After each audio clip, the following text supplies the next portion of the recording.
Konnichiwa, dear viewers and listeners. Thank you so much for helping me reach my subscriber goal of 666 subs. Arigatou gozaimasu. I actually didn't really have a solid and decided plan for what I was gonna do as a thank you video for reaching my goal, so I'm just kinda winging it right now. Roll the intro.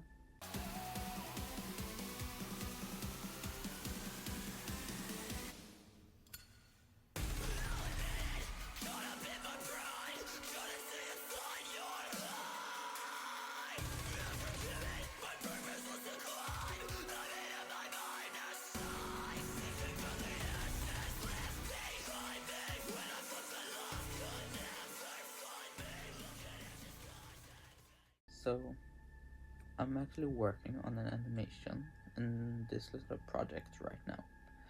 The animation is gonna be a test animation, kind of from my original series Among the Sleeping. It was supposed to be an online manga, and I have written all the first 13 chapters to complete the first volume. But I wouldn't mind trying out having it be animated episodes instead. And the second thing is about this drawing, and since I was already working on it, then I can use it for this video. Since Raph from Rise of the TMNT, NG and Natsuo from My Hero Academia, and Husk from Husband Hotel is my most favorite characters and therefore my favorites to draw, I suppose they have kind of become my own mascots for this channel. And then I mean my own versions of them, since I draw them in my own AU with all of the canon stuff, but with some of my own imagination added to it. So, sorry Natsuo, NG and Husk, I promise I still love you three so fucking much, but Rise Raph has a special place in my heart, and therefore I'll use this drawing for this video. So this drawing started off with me wanting to solidify my ideas of this design a little more, since all I really had was how he looks in my AU that I constantly daydream about, which is very casual with a future AU spin on him, since in my AU, Raph is 21, 22 very soon since his birthday is on December 19th. That's canon for 2018 Raph. So while the story is in by me is still very casual and kind of a slice of life, I wanted to spice up his wardrobe a little. And I don't mean in the sexy way. If that was the case, I would have removed some clothes from his wardrobe. Wink wink. So I went on to Pinterest and searched for post-apocalyptic fashion, Japanese shoes, and bandages. And I wanted to give him a second tattoo, and I decided on doing flowers. So I searched up about flower tattoos and their meanings, and put it on a cherry blossom. In Japanese culture, it symbolizes the transient nature of life due to its short blooming cycle. It's a reminder to cherish each moment. Sunflower symbolizes adoration, loyalty, and longevity. Its tendency to face the sun is seen as a message of positivity and resilience. Chrysanthemum, I think that's how you pronounce it.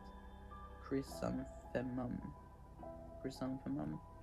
In Japanese culture, the chrysanthemum is a symbol of the emperor and the imperial family, and it represents nobility and longevity. And hibiscus represents delicate beauty, unity, and peace. In Japanese culture, hibiscus flowers means gentle.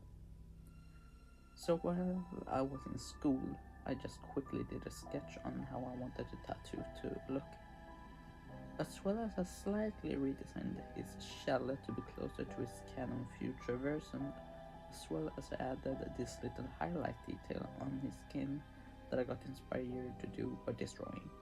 I just screenshotted it from Instagram, so I unfortunately don't remember the original artist's username, but here's my inspiration for that detail.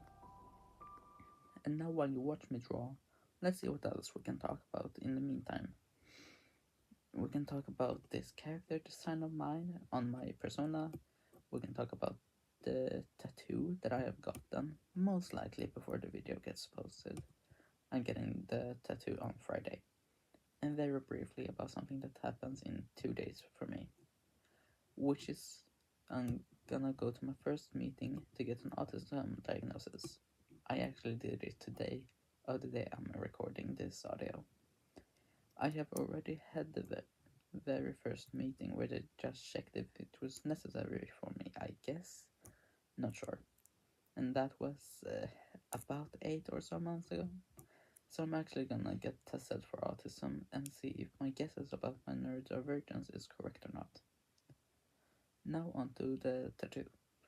So I had already decided 2 or 3 years ago that I wanted a semicolon butterfly because the semicolon represents mental health awareness, and I think that's a very important topic to have in today's society and really always. And the butterfly because it represents personal transformation, rebirth, and freedom, which I feel like I'll get now once I'm officially an adult. I am 20 years old now. But then, when I started actually designing it, I felt like I wanted to add some more stuff that would mean a lot to me, but still keep it simplistic.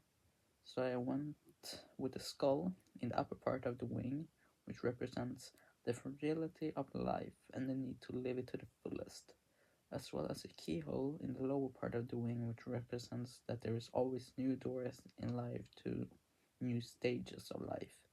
And well, it kind of feels like there's a lot of new stages to my life, and the skull reminds me to just live it as good as I can, I suppose. And now finally this little design of my persona, which is actually 3 fandoms in one. The base of this design is My Hero Academia OC, which I have a short video about. The way I drew the corners of my mouth is inspired by the rise of the TMNT art style, and the cat features and the black eyes are inspired by Haspin Hotel. Okay, so that's all I can come up with saying for this video. I hope you enjoyed listening to me and or like my drawing. Thank you again so much for 666 subscribers, and I wish you all the best. If you're not planning to watch my next video whenever that eventually comes out, then bye, and I wish you a great future and the best fortune. And if you'll stick around, then see ya in another video.